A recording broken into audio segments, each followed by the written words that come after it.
So, I've told stories in the past of the dumbest things that I've ever said, and I've told stories of the dumbest things that I've ever heard, but I haven't told the stories of the dumbest things that I've ever done, and or dumb things that I've seen people in my life do as well. When I first got into PC gaming, I was the guy in my group of friends who knew a tiny bit more about PCs. Granted, we all kind of had the same amount of knowledge at the time, and we were all still learning, but I did a ton of research, and I knew at the time what I wanted my job to be. I wanted to be the first PC builder to put a GPU and a CPU inside a computer. But there was a lot to learn. One day, a friend of mine comes over to my house. He said he had a problem with his hard drive, and he wanted to see if it had the same issues in my PC. Well, I open up my computer, grab an extra SATA cord, plug it into the Mobo, and plug the hard drive in. Wanna guess what I forgot to do? I forgot to turn my PC off. Oh, but don't worry, it did that for me. My computer shut down as a plume of smoke came out of the hard drive. Laughing, I look over at my friend and said, well, if there wasn't a problem before, there definitely is now. That thing ain't gonna work. And I spent the rest of the day trying to figure out how to get my computer fixed up and running again. Luckily for me, the computer was fine and only his hard drive took the damage. Actually, there was another time similar to this. I had just gotten a new graphics card, the 980. This was obviously before the 980 Ti was even announced, so I went ahead and got a 980. But I was installing my new graphics card, I took out my old 760, plugged in the new card, plugged in the power cords, closed up the case, hit the power button, and nothing happened. Now, I'm sure everyone who's built a computer knows the feeling I'm about to explain. When you shut off your computer, mess around with something inside, and then all of a sudden, the PC doesn't work. Your heart stops, you feel cold, your heart starts up again and beats at 1,000,000 miles per hour. You get goosebumps, cold sweat, you feel like you have the flu, and you're full of dread because now you gotta figure out what you screwed up. Now, all I did was plug in a graphics card, but I take it out, plug it back in, try again, same thing, I click on and off the surge protector, I spend 30 plus minutes trying to figure out what it is I did until I have enough. I fall to my knees, fall to the floor on my face, Braveheart style, and close my eyes.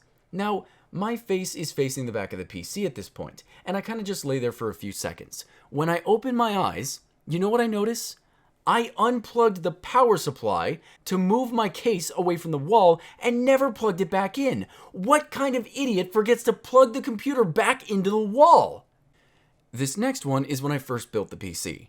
I order my parts and I build it. Now, I ordered a 3TB 7200 RPM hard drive. I install Windows, mess around on the computer for a bit, and then I realize I only have 2 terabytes. Well, that sucks a lot. Looks like they gypped me. I call Newegg and they get me in touch with the manufacturer, which was Seagate. A lady on the phone apologizes for the inconvenience, but tells me that she can reimburse me for the mistake, which was around 30 bucks. So fine, I miss out on an extra terabyte, but at least I get my 30 bucks back. A few years later, and by that I mean only a few months ago, I had a friend come over and we noticed that the hard drive wasn't formatted correctly. Now, I've had this hard drive for 4 years and I never caught this. After I format it correctly, guess who has an extra terabyte? Yeah, I took 30 bucks from Seagate for, granted, their mistake, but still, something I should have normally caught.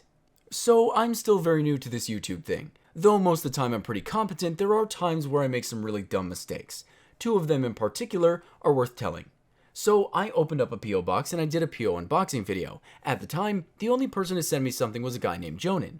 I showed the letter he sent me with his address and everything. I had to go back and block it out, and I felt like a fool for doing that. I doxed the poor guy.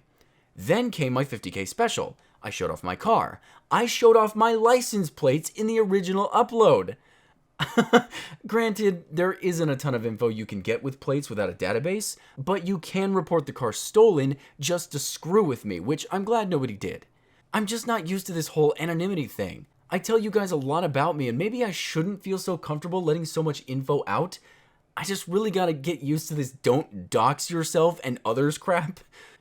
The last one was actually my brother's blunder. The other day, his friend came over. He got himself a Dell desktop PC, and we decided to open it up and see if we could put a 1050 in there so he can play some games. We open it up, install Windows on it, clean it out a bit, and my brother asks if the CPU will bottleneck a 1050 that we might put in.